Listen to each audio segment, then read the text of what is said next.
What's going on, guys? Happy to finally be able to throw together a Gank Hunting video in Remastered. I experimented with a lot of builds and ideas and finally ended up using this for the majority of my time in the forest. A lot of trial and error taught me a couple of essential things that differ greatly from fighting ganks in Dark Souls 3, and a lot of things that wound up being the same. You might see some differences throughout the video from the early testing invasions, but what I finally settled on was 28 Faith for 6 casts of Wrath of the Gods, 40 Strength, and around 50 Poise. My weapon of choice was the Crystal Demon Great Machete plus 5. I'll talk about the reasons behind each of these going forward. This is going to take a lot of talking and is largely based on my opinions, so if that's not something you're interested in, you just want to get to the clips and commentary, I'll put a timestamp on the screen you can skip to. As a final introductory note, I want to mention that when I made this build, I didn't expect to be relying on Wrath as much as I did, and I'm sorry in advance if that's something you find to be boring or cheesy. For the most part, I just focus on winning at any cost when it's 1v3 or more, but in the future I plan on playing more interactively. First and foremost, I'd like to say that location-based invasions were an awful idea. Almost every single gank starts with 3 or 4 people swinging at you the second you become vulnerable in the world. It is 100% consistent for the host to be able to tell where you're going to be invading from, so they can set this up 100% of the time. If played correctly, you'll be instantly killed, every single time.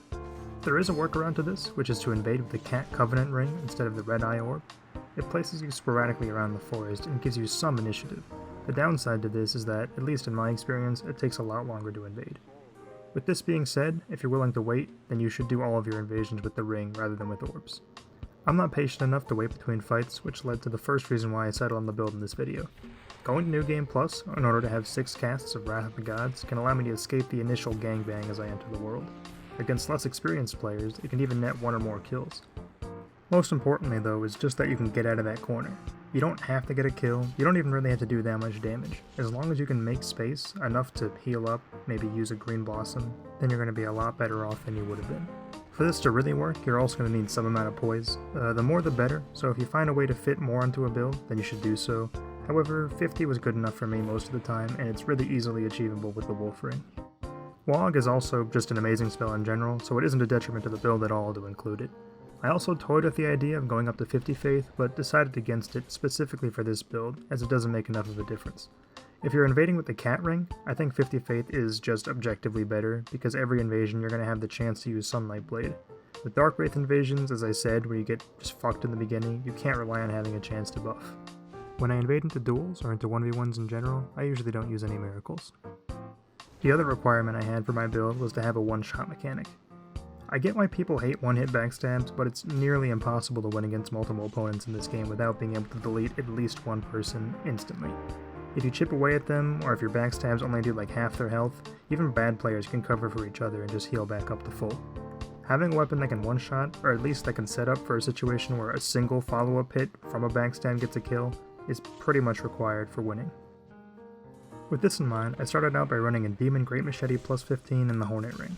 I don't really like the nature of the crystal infusion in this game. While I don't have a problem with people using Cheat Engine to make PvP builds, it definitely punishes players who try to make their characters legitimately. Unfortunately in this clip, I wound up losing because I was a tiny bit of damage off from a kill from a backstab, and it annoyed me enough to decide to switch to the crystal infusion for all subsequent invasions. That's more or less all my reasoning behind the final version of this build. In the future I might make some more adjustments, or maybe run something different entirely. Regardless, I'm happy with how this one worked, and definitely consider it viable for fighting against multiple people. Now that that's finally out of the way, I'll focus on showing it in action. These first 2 clips are near and dear to my heart. Capitalizing on gankers' mistakes and winning an impossible fight is extremely rewarding, even if all I'm doing is pressing L1. The strength of Wog is on full display here, as it breaks me out of a guaranteed death, catches multiple wake-ups, and covers my back, all while doing consistent high damage. I could have played this better if I panicked less and timed my casts better, but I still won. Here we have 2 goons attempting mostly the same thing, but not doing it quite as effectively. This time I have backup, but for the most part it almost feels like he's just a roadblock. Despite making this bridge their gank spot, they don't have weapons suited for it, so they have to wait for us to come to them. However, I'm extremely well suited for an area like this. They back themselves into a corner, and I just blow them up. Wrath of the Gods is a rare attack where having high poise is almost a detriment. Being knocked back instead of knocked down lets me get easier follow-ups and gives them less time to choose an option. Overall, my win rate on this bridge is around 10%, but it could still be a lot of fun to play on.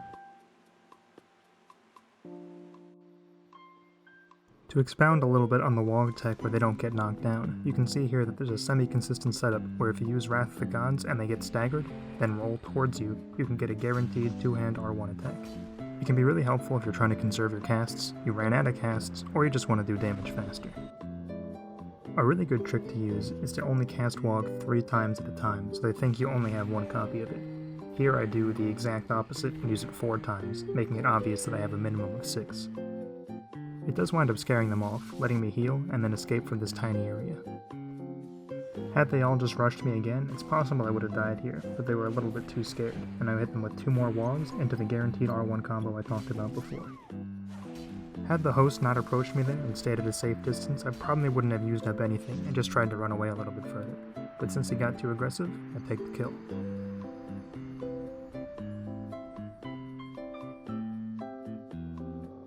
I know that some people will dislike the spammy nature of this miracle, probably citing that it takes no skill. While true in some cases, here's an example of putting a bit more thought into it. I abuse high ground again and get a light stagger, then wait. With the right timing, you can cover people spamming roll, as well as people trying to go for a backstab. Each of my casts here does one or the other, without giving either of them a chance to escape. While this only takes slightly more effort than mashing the button, hopefully it shows how it, like any move in this game, is as flexible as the user makes it. In this clip, an eager host runs up to greet me at the door. I counter his obvious backstab attempt by turning around while casting my Wrath. His high poise is detrimental to him, allowing me to chain consecutive hits.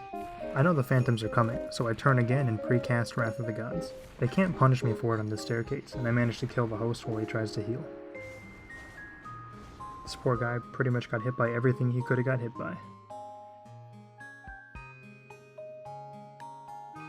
Another fun thing about invading in the forest is being nearly blind when you first appear in this area. In the rare event that players in the world don't attack you as you spawn, like here, make sure you take advantage of it to buff and position for the fight. I don't know if that orange phantom thinks he's hiding, but this white one gets a little ambitious and I get a kill instantly.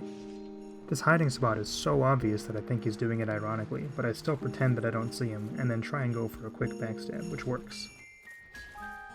This time the phantom doesn't get instant killed, and I use Wong to try and catch the wake up while also protecting my back from the host. The phantom makes a terrible move, and the host is desperate to save his friend, getting another Wong to the face. I catch him in his final stand and get the 3rd kill. Here's a guy that basically just watched me 1v3.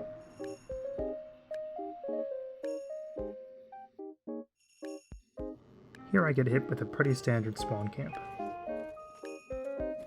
I end up trading with the Black Knight Greatsword R2, which generally would favor them. However, they try some goofy dark hand shit, and I unload my entire salvo for 2 kills. The last remaining phantom makes an effort to avenge his fallen friends. Suddenly, the host finds himself all alone. Had I been a little more calm here, I might have been able to end it with a backstab, but it takes a little bit longer. He tries to throw an unsafe lightning spear and then mid-roll away. Mid-rolling is fine, but you can't run away with it. The ideal move here is to go for a chain backstab, or at least catch the roll properly, neither of which I do. At this point, rather than take any risks, I decide to just roll through all the attacks until the stamina bar is empty. People with heavy armor are always happy to take trades. If you're aware of that, you can abuse it.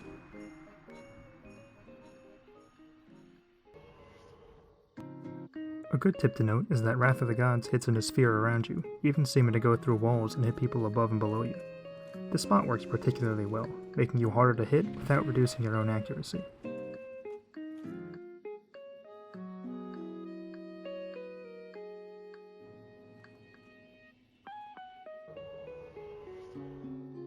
Here I see a phantom casting Tranquil Walk of Peace. I try to stuff the host's advance, but I'm too slow, so I retreat to my safe zone. He misses the rest of his swings because of it, and I cast my spells a little bit faster than the phantom, allowing me to survive the early game. Once you manage to reset the situation, your chances of winning go up immensely. The only reason someone would try to approach me after seeing me cast that 4 times is to try and get a backstab, so I circle around him and end the fight.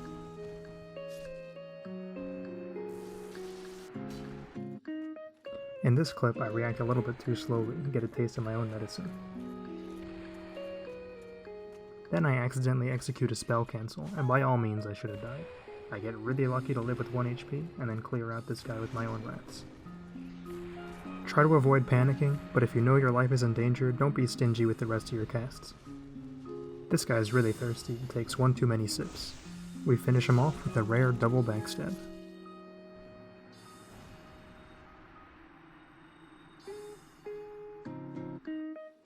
That just about does it for this video. In closing, I have to say that I find Gank Hunting and Remastered to be a lot less interactive than in Dark Souls 3. It feels essential to use cheesier strategies, which definitely makes for a less fun playing and viewing experience. I still enjoy the thrill of the hunt, so to speak, but I didn't intend for this video to basically be a compilation of Wrath of the Gods spam, which is what it wound up being. I'm hoping to make some more interesting viable builds in the future, so stick around if that's something you might be interested in. But for now, thanks for watching, and I'll see you next time.